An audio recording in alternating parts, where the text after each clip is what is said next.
So we're back for another insightful conversation here with Neil Nelson, CEO of DDM Group. And there was an interesting clip that we took a look at, Neil, that spoke about family in business or hiring your family in your business. My brother Magic Johnson is on point as usual. I don't know if I'd say it's the number one reason why black businesses don't succeed, but it's way up there.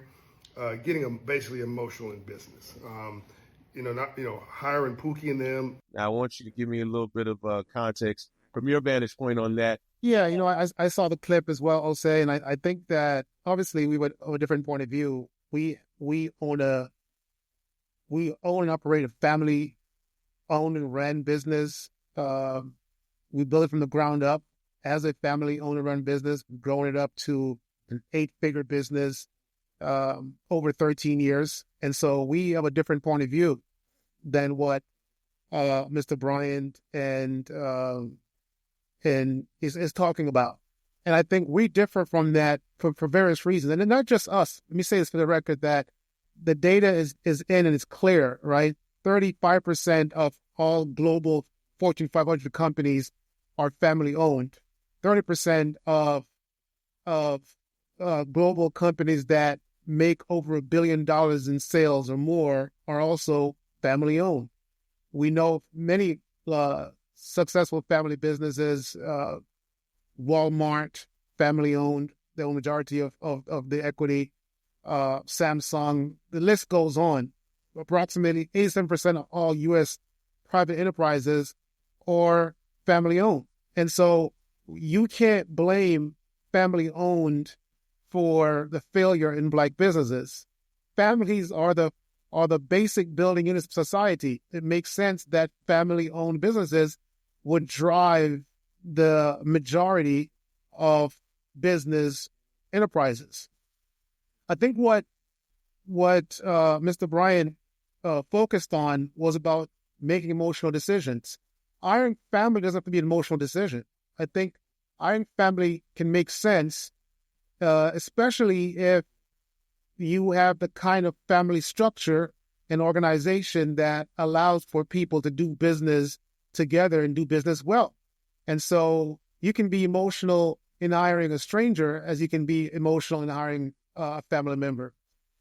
That being said, what I think is really key in family business success is actually having the proper family organization and having a better system for determining how to bring family on board in starting or growing a venture. Understanding that, right? There are people who are listening who've heard that adage that you shouldn't hire family.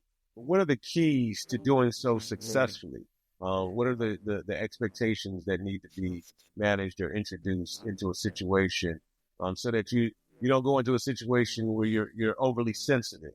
Your feelings are getting hurt because now you're working alongside your family member and you might have thought, hey, it's supposed to be like this. Or, some people lead with, the nepotism in the workplace as well, or just whatever crazy expectations with family. How do you successfully do that?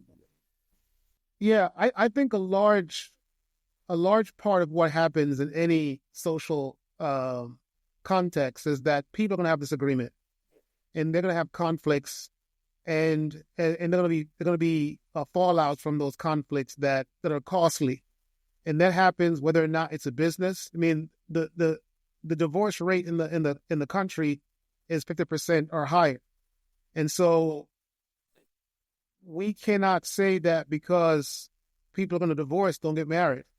What we're saying is, how do you make sure that you're one of the ones that are successful? And so as a CEO of a successful family-owned and ran business, I can say that what has helped us is how we have organized ourselves. Before we launched our business, my business partner and I, Tracy, we were actually aligned on what we wanted to accomplish in our lives. We were reading and studying and working together. My family, I think, may be not unique, but I think what lends to our success is that we are organized outside of the business. And so we have an investment club. right? Our family is an investment club that we've ran for many years. We have a book club. So our family actually read and study together and talk about ideas and concepts about how our family should work, how the world works, what we expect to give to our to hand off to our posterity so that our generations after us are successful. And we also come from a tradition where we used to, we still do, have Sunday dinner together and debate ideas going back 20, 30 years from our dad and our mom, moving forward. And so we have this framework, this history that we built our business on, of being okay with debate, with disagreeing, making tough decisions, with calling each other out, and knowing that some people are more capable of engaging in those kind of situations than others, and that there's also someone who's more competent, and that person makes the call when it comes down to it, if we can't come to an agreement. And so those are the kind of patterns or norms that I think we should talk about normalizing in our family structure so that we can have businesses together. Because ultimately, when you launch a business, you oftentimes don't have any resources or much resources, at least in our community. And so what the family can bring to the entity, to the launch of the new entity, is essential. And without that, you probably can't take off. You probably can't have a good takeoff to launch your business, or have a good launch pad or runway, to use a more common verbiage. And so what's needed here is not a ban on hiring family members. It's how do we make sure that we have the right pattern of organization in the family. I like the terminology you used about being able to call each other out. Typically, when you hear that phrase or term, it sounds like it's a complete negative. And one of the things that John Hope Bryant mentioned in his clip was there's a lot of love in the word no. So how do you effectively call each other out, Neil, in a way that makes sense, when you're dealing with family and you're trying to get to the ultimate goal at the end of the day? Look, I think, and I can speak to my family in particular, one of the things that I had determined early on is that I was going to love my family members unconditionally. And I was going to love them when we agree, and I'm going to love them when we disagree. I'm going to love them when they say yes and when they say no. I'm going to love them when they don't talk to me, or we're not talking for a period of time because we've had an argument, one of those arguments that we need space. And so all of us have family members that engage in discourse, and some of them we end up not talking to for a while. And a while can be very long, depending on the people involved. And so once you have that foundation of love, that I'm going to love my family members no matter what they do, unconditional love, it's that foundation and that framework allow you to say to people, I think you're wrong.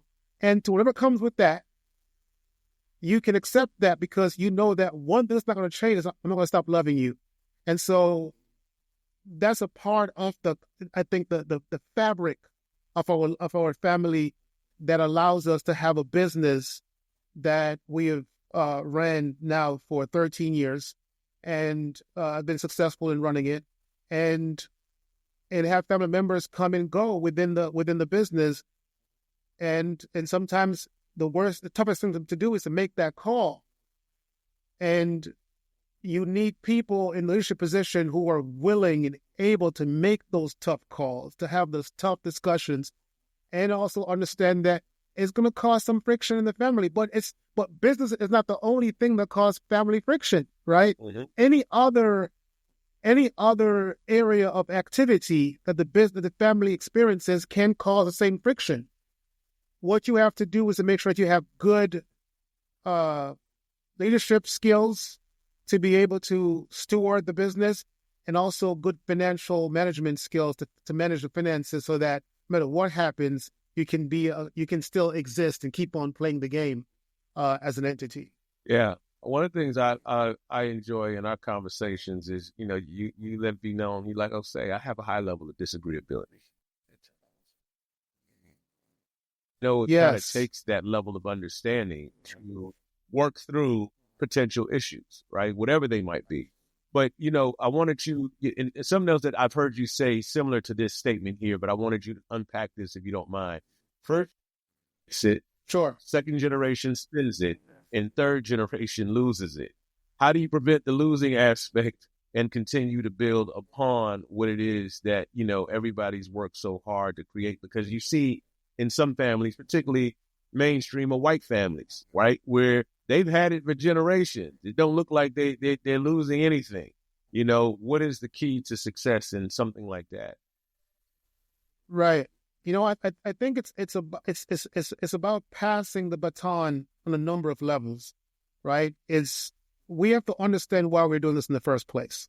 And so, as I mentioned earlier, for myself and my business partner, Tracy, is also my partner. We have a son together, and a family together. Is that we are very clear that we're doing this for a bigger goal, a goal that, as I mentioned before, we see our role in the world to help close what we see as the three major gaps that limit our people in the world. And it's the knowledge gap, capabilities gap, and the wealth gap.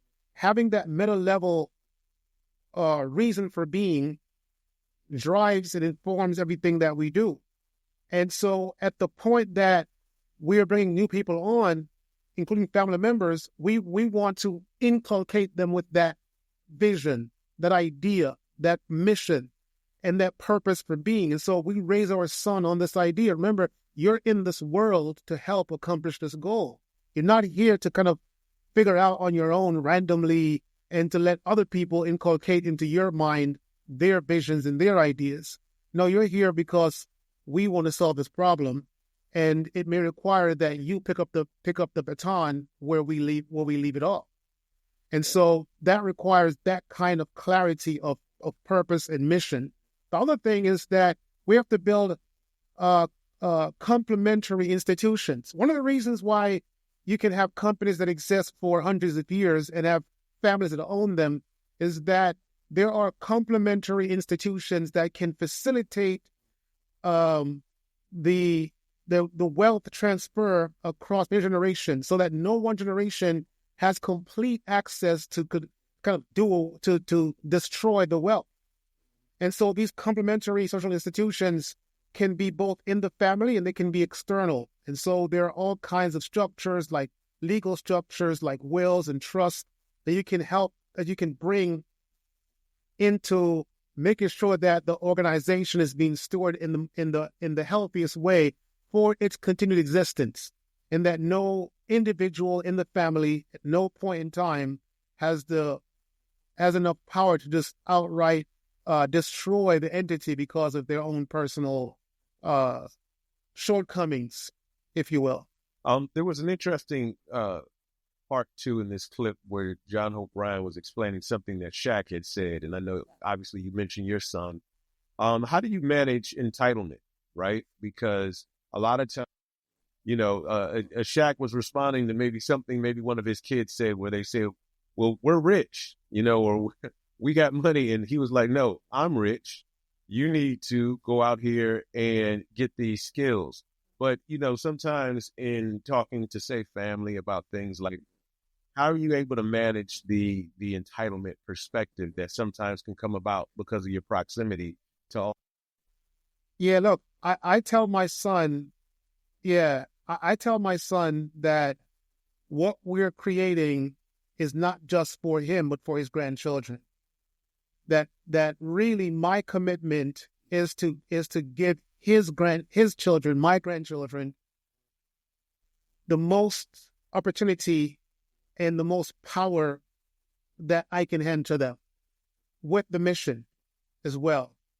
And that his responsibility, that my job is to train him to do the same thing for his grandchildren, right? And so you're not here to consume, you're here to steward and to grow so that your grandchildren can have a greater opportunity than you can. And that's intentional. It's not your children, because sometimes we get really carried away with our own children and say, well, I built this so that my kids can have a better future and can have a better life. And so we become wasteful when we think about our children. But when we think about our grandchildren, we have to think at least one generation ahead of our own direct offsprings. And so training my son to not just think about himself, but to think about his grandchildren.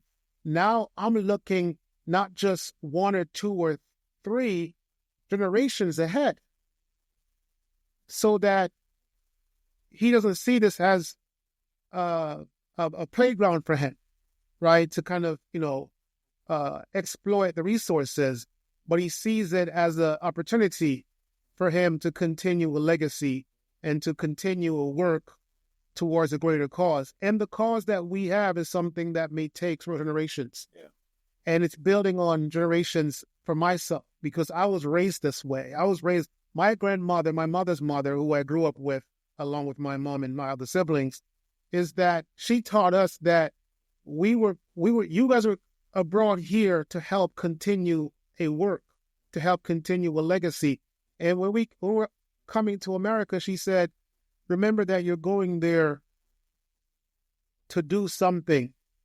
You're not going there. Jamaicans have a saying where they say, you're here to drink the milk, not to count the cows.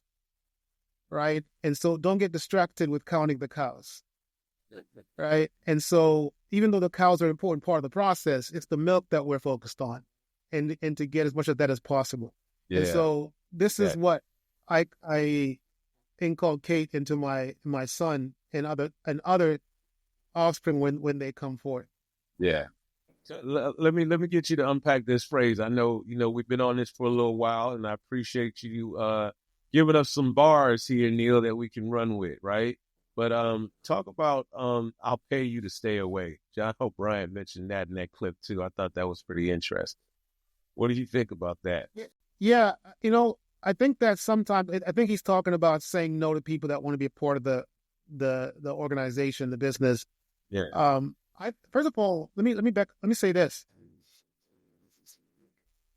If you are a leader, in entrepreneurs aspire to be leaders, I would say that if you have the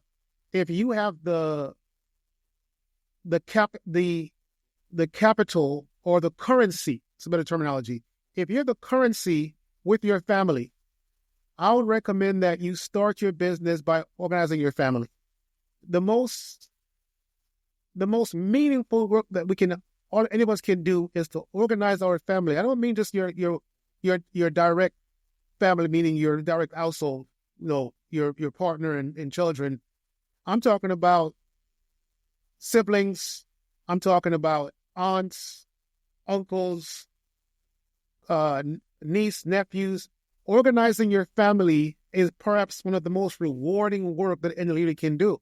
And if you can do that, then you have the makings of business leadership skills already in practice. And you know who are the rebellious ones, because every family has its set of rebels that they're coming to the world to disagree and to cause havoc, right? And no matter what you do to them or for them, they're going to disagree with you. And oftentimes, because they don't think you should be the one, they think someone else should be the one, because that offends them, that your dad or your mom loved you or saw value in you more than someone else. And so you're not going to ever be able to please everyone. And so you got to say no to those people. And sometimes say no to them while still loving them unconditionally and practicing kindness means giving them resources so they can stay away. Oh, go do that over there. Here's some money for that. I think it's a good idea. Here's some money for that. And I think that's something that we have to practice more as in our families, is identifying the people who are just going to be rebels no matter what you do, or disruptors, and finding creative ways to keep them away from causing trouble in the business that the family's doing. Yeah. Now, man, great wisdom, great insight. I'm sure there's a lot of artists, a lot of rappers out there that can, put this in application as well. So, Yeah. I appreciate you sharing that, man, and always looking forward. I want to ask you too, though, Ose, because you have a family. We all have family. You have a family Sure. legacy that comes out of Ghana, and your father is very, very successful man. He's a doctor here in the States, but also owns a hospital in Ghana. How do you guys navigate that issue about having family in the business? You know what? I think my father, his perspective has been to leave room for us to show that we're ready to lean into the business. And I think that I perhaps took a different route, going into media first and trying to find my own voice, and then saying, you know what, Dad, like on our most recent trip, Neil, we were there, and I'm like, well, to prop up the family business is a priority for me now, right? It's definitely a priority. Right. I see all the work that he's done, and he's done a lot of the heavy lifting that I think we need to continue. So, it's kind of like, he planted these seeds a long time ago, but you never know where they're going to sprout and how they're going to sprout. And when they do, you're like, oh, okay, I get it, and that's where I can say I'm at, right? I get it now. And so, just with a lot of the endeavors that we are, embarking on, collectively, with us going to Ghana and doing the things that we're doing, I see things around me that perhaps I didn't see at that time. And I feel like, oh, it's coming together. Fun fact, Neil, I thought that I was going to be a doctor at one point in time. Right. Yeah. And is that because your dad is also is a doctor? Is that what was informing that initially? The medical route? I think coming from, that type of family structure, man, you have your dreams, and then you have, what I would consider your real world ambition. And I thought that, with the sacrifice that my family made, I may need to do something that aligns that way. But I felt like that wasn't really, it wasn't really in my spirit to do it. I went to this program at UVA, the Robert Woods Johnson program. And I was sitting in a pathology class, and I was like, I don't see this. I don't see myself delivering this type of news and doing this, with patients, per. That's interesting, man. I went home. Yeah. Yeah. I know, you mentioned going out to Ghana, and when we were out to Ghana, together, we obviously talked a lot with your dad and also with your cousin. And so what's interesting thing is that your cousin, who's your dad's nephew, obviously, is the primary point person for him in business in Ghana, to your point earlier, because you chose another path. And I think it's to my point earlier is that sometimes your own child may not be ready to take on the family business. And so you have to find a nephew or a niece who is more aligned with the mission at that point in time, while your own children are figuring out their way in the world. Absolutely. How does that interaction happen with your dad and your cousin, his nephew, Kwaku? Yeah.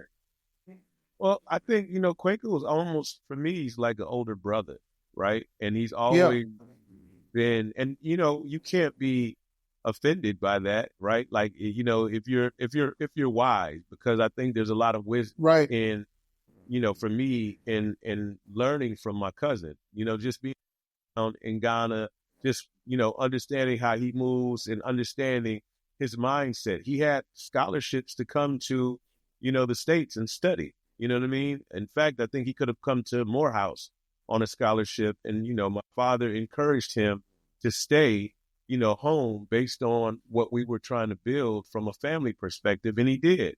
And he oftentimes shares that with me. And I think that that's one very admirable that, he was the one that did that. And so I really have a lot of respect for Kwaku and just what he's done, and he sacrificed, but he also is, he's a hell of a leader. You know what I'm saying? Like in terms of the fact. Let's stick on that word for a second, sacrifice. So I think this is really important, right? Because I think that family, in a way, is nature's way of giving you a jump start is for success in life, because success, to a large part, is based on your network. And you're born into a network. When you're born into the world, you come into a family, and that family is a node in a network of families and relationships in society. And that's why I think it's so important that we don't just throw away this idea of family-ran and owned businesses for the perception of the individual-driven, the single individual who's driven and acts independently of family or other social institutions. Because this is the framework that has built most of the wealth in the world for tens of thousands of years, is that parents are passing on to their children skill sets, know-how, secrets of how to do things, mastery. Like a part of why, even Japan, we talk about Japan a lot in our conversation, is so successful because they've had a continuity of passing on skills over many generations, over hundreds of years. And so mastery is developed and maintained within a family lineage. Now, slavery and colonization has disrupted that for our people, especially those of us who are born in the West. But we can rebuild that kind of expertise. Great. With the changing technology that's coming down the pipeline, there's going to always be new skill sets to acquire, but one of them that we'll always need is how best to manage resources, how to manage organization, how to be a leader. And we can train our children, train our family members to be better leaders. And I think that when you dismiss the idea of having family as a core to your business undertaking, you miss that opportunity to pass skills. One of the things that I do, Jose, is that Tracy and I, we actually sit with our son and have real meaningful discussions about his choices and his responsibility and how he needs to build up his leadership skills, what values and principles he should use to make assessment about the world. And when you talked about your dad encouraging his nephew, your cousin, to make sacrifices for the family, this is something that we don't get a lot in our community, at least on this side of the Atlantic. The need for sacrifice, the need to forego your personal desires for something bigger than you, which is the family and eventually the family business. And so I was really, obviously inspired by that comment that you made. Yeah. No, it's funny you say that, Neil, because, I think it, sometimes you have an aha moment as you kind of go down this journey. And I think for me, my father used to say, you guys are here, you don't understand and appreciate. He's like a street light, you know what I mean? To actually complete, some of the work that I was doing. And, at the time, we weren't as connected first generation here to going back to Ghana in that way, right? And so it didn't always make as much sense because, you want to be so Americanized, and disconnect that can happen too by being in another country. And you have to be intentional about reinforcing the connected culture. You know what I mean? And I think that as well, being primarily with my father and then my stepmother being American, it was kind of like almost trying to assimilate into this whole other way of life.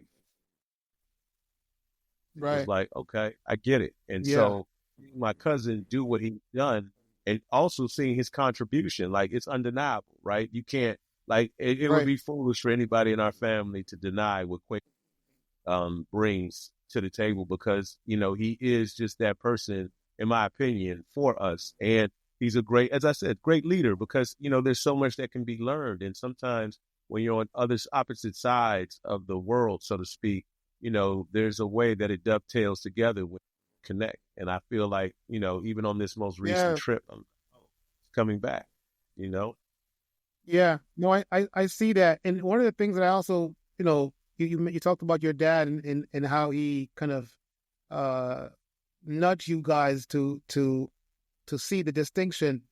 You talked earlier about sacrifice. One of the things that I tell my son is repeatedly, is that to get them oriented to be aligned with the mission and to be responsible is that you have to understand that not only your mother and I have made sacrifices, but my father and mother made sacrifices, and my grandparents made sacrifices. One of my grandparents, my dad's dad, he went to Cuba and lived in Cuba for a number of years, I think 10 or 14 years, just to get up enough resources to come back to Jamaica to start a family and to invest, in his family. And so those are debts that were paid on your behalf. And so you have an obligation to that sacrifice. Yeah. You have to make sacrifice on that, top of that sacrifice that ensures that our family lineage remains successful through you. And not just for you, but for others in the family. Yeah. As you pointed out earlier, that some folks just need to be given a compensation to stay away, but then some folks need to be given resources to be tested. Yeah. To say, one of the things that I do in my family, and Tracy and I agree with this, is that we'll select certain cousins and say, here's $10,000. Let's see what you do with that. Yeah. Right? Yeah. And so then the level of responsibility that you can give them. Can you give them more? Yeah. Right? And so we do this, and most people are going to fail with that. They're going to waste that money. Yeah. But for me, it's R&D, right? And so the family, to me, is something that I think as Black people, we have to refocus and organize our families. Yeah. And use that as a launch pad for all of our ventures, both private and public. Yeah. Right? Yeah. When you think about what the role that the Black church has played in the history of development in this country, a large part of what the church is a collection of families. Most Black churches in the history of this country has been a collection of families. In some churches, you're talking about 4 or 5 families can create a church of 300-400 people. Yeah. Yeah. That's a very powerful institution if it's organized effectively and the right people are in place to direct the members and their resources into effective and efficient utilization of those resources and to create outcomes that benefits the collective as well as the individuals. So, look, as we wrap this up, I think the thing that I want to talk about with you in this conversation was essentially that I disagree with what these guys are saying, whether it's Magic Johnson or John Hope Bryant, good brothers for sure, doing good work in the community in general. But I think they're wrong on this point about the role that family plays in business. I think that the Black family needs to invest way more time and energy into family organization, into building social power through the family, because it's the one thing that we get for free coming into the world. You get a family. Here you go. Now what? And I think that the what is, if your family is not already effectively and efficiently organized, your job should be, let me organize my family. And that don't mean everyone will come along and agree with you. But if you get a core 4 or 5 people in your family to go with your program, you're going to have a head start over everybody else in the world who's trying to do this stuff by themselves. Yeah. And we can win and win big with family organized business entities. So with that. I appreciate that sentiment too, Neil. And I do want to say, being a part of a family business, I've seen a lot, in just working with you. And I appreciate, saying the sentiment of just the spirit of seeing value in people and being able to add other people into, an element like that and seeing the value, because family is not always by blood, right? And in the larger sense now, what we're seeing with the U.S. and the Black community is almost like Black people have to lean into each other and be able to, figure out how we can still remain successful. Almost like, it feels like to me, like an economic segregation where we are going to need each other's resources now more than we've ever needed them. So you are right. We need to reorganize our families on a much more granular level and figure out how we can work together on a business level to be successful.